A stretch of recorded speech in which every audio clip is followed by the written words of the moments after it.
Right, so in this set of videos, we're going to look at how you get your upload page to upload a video into the upload script. Now, I will point out, because a lot of people seem to get confused with this, you cannot run the scripts without running one of these pages first, the web pages. So if you try and run the script straight out, so you try and run this without anything beforehand, so if you literally click on scripts and try to run one of these direct from the directory, it will not work. There is no point clicking it because it's not going to work. Look, it's just going to...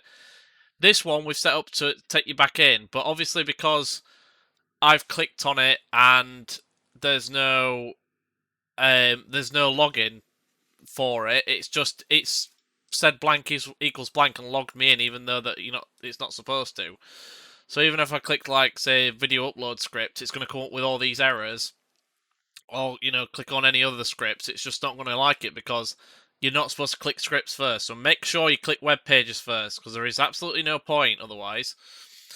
So that being said, it's going to run the logout script so we actually do log out. I'm going to go on to upload page. Now, if the upload page is working, it should send you back here and say you need to log in first. So if you have a look at this page, the upload page, we have this at the top, and it will check to see if you're logged in first, and if you are not, it will then say, right, you need to be logged in. So it will basically set this message here, which is wrapped around, so technically it does carry on over here, but I've got it to wrap. And then obviously send you back to login page. That's fairly straightforward. Now for this in particular, you need to make sure for the form, you tell it where to go, which is obviously the upload script. So obviously the script it's going to use is called the video up script, which obviously that's what we've called it. Post. So we're going to post all this information. So all this information we're going to post to this script. So this script here. That's the whole point of forms and scripts. We should know this by now, but it seems like a lot of you don't. And enc type you need for sending data across. So you have to use it for files because we're using video files to upload. You have to have for enc type multi-part form / data like that, otherwise it's not going to work. Now, as somebody pointed out in my session the other day, you need to make sure that you've got names for each of these. So name, video name, name description. So for each thing, so we've got the name, we've got the description, we've got the video file, we've got the thumbnail.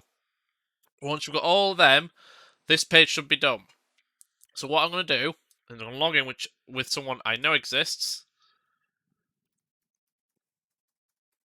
There we go, I'm logged in. Now, technically speaking, I should have a link from this page to the other page, to upload page, but I haven't done that yet. I'll probably do that in a separate video, but I'm logged in and it should let me on here, which it now has done.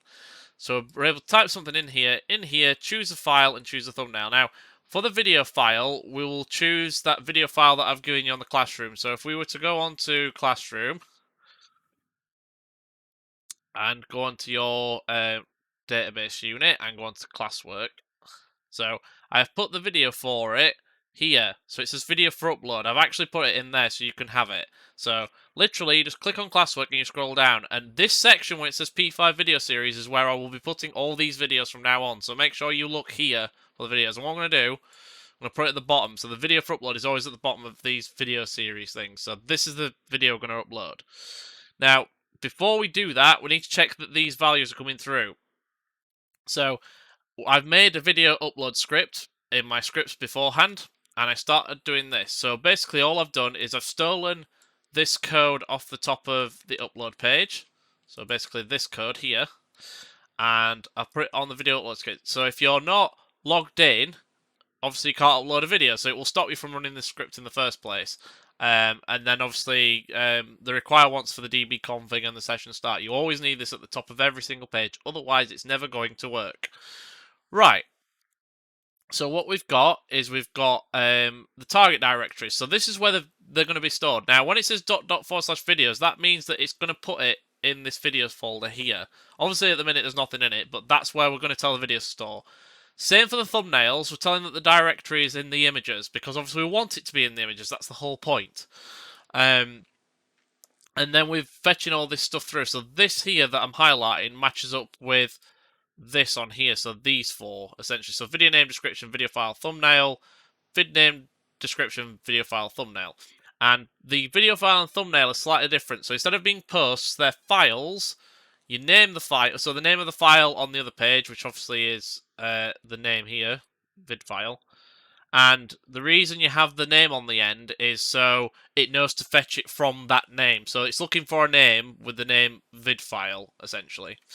Now, I did mess up a little bit earlier. So all you need to do is put this in for the destination of the files. Once you do this, what this will do is, so this one and this one here, so target directory in the video file, it will put this directory with the video file here. So it'll basically put these two together. It'll match them up and make sure that it can actually it's going to the right place, essentially. So basically it's telling you where the path is. And all I've done here is just got it to print out everything. So basically what should happen is when we type something in here and then press go, it should then open up well, it should run the file upload script, which is this, fetch these things through, and then print the names out of them. And that's all we want it to do in the meantime, because we're not trying to do anything like fancy. We're not trying to do anything, you know, exciting. All we're literally trying to do is just get the files and basically just say, right, these are the files, and this, you know, this is the name of it, and that's it. We don't want anything else whatsoever. So what I'm going to do is I'm going to choose a video file. Now, I'm going to use my web server scripting unit. So this one. So that's where my video is, and I'm just going to press open, so it'll put that in. So video now, I'm going to call it or something similar, and then for the description, I'm just going to put. Now, for my images, I haven't actually got one yet, so I'm just going to type something random in. So I'm going to just, I'll just type in funny cat. And let's get an image. Now, you can get whatever image you want for your thumbnail. What will happen is we'll resize it, so it doesn't matter what size it is, it'll just get resized anyway. I quite like that one, so I'm going to have that one. And I'm going to put that in my folder. Now, I'm going to rename it something a little bit better than that. So, cat pick, and press save, so I have it. Now, all I'm going to do is I'm going to pick that as well. So, cat pick, JPEG. So what this should do is print this out and these out when I press submit. As you can see, it has done. So it's said, right, in fact, that's using my old script. I just realised I need to. One thing I haven't done is saved it. Let's save that and let's refresh this page. Continue. There we go. So it actually says cat jump. So it's actually got the full name of the video, the full name of the picture, and where it's going, and it's put the description and the video in the description in. And that's all it's done. That's all I've got it to do is just print them out. We're just making sure that these are coming across from your upload page from here. That's all we're checking. So that's the first part. Make sure that you've got that and that the things are coming through, so now we can manipulate them afterwards.